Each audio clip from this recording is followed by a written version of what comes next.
I was on the council in the 2016 term, so from 2016 to 2020. I was on council, and during that time I had the pleasure, and the privilege of being the deputy mayor and then elected unopposed as the mayor. I've lived in this direct neighbourhood in the Pentridge ward for 18 years.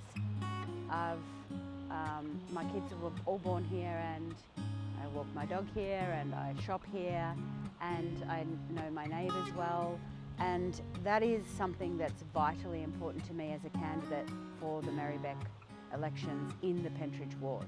Our ward, Pentridge ward, which is the one that I've nominated for because I've lived here for 18 years, is sort of in between the Merri Creek and the Merri Creek, if that makes sense. So the creek runs along one end of it, through the middle, and then along the other side. And it forms part of a really important green corridor. So aside from, all of us wanting to be outside now that we realise how important that is after being locked up for COVID, the habitat that this green corridor forms is really vital as well.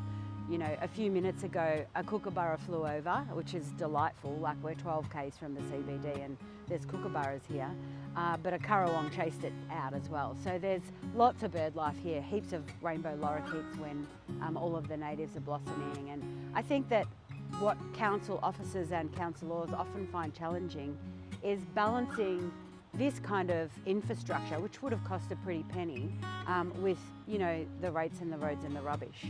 So I guess the importance of being a councillor really talks to understanding the local community, understanding what the needs are of the ward that you're nominating for, and in this case Pentridge ward, and understanding how to prioritise or maybe deprioritise different things that are happening in the city. The Coburg basketball stadium is just over there behind me. The Harriers have that athletics track, and the Coburg Little Ass are based over there as well. They've just had a come and try day, which was a great success.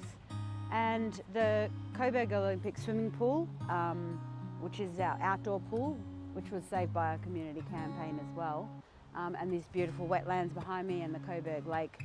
All of this stuff, like, we're literally standing in the middle of a really important council area, which sort of talks again to how to balance what money goes where, because all of these things need constant maintenance and reinvestment. The Coburg Little Ass crew were talking to me about how the track needs to be resurfaced, and there's complexity around that.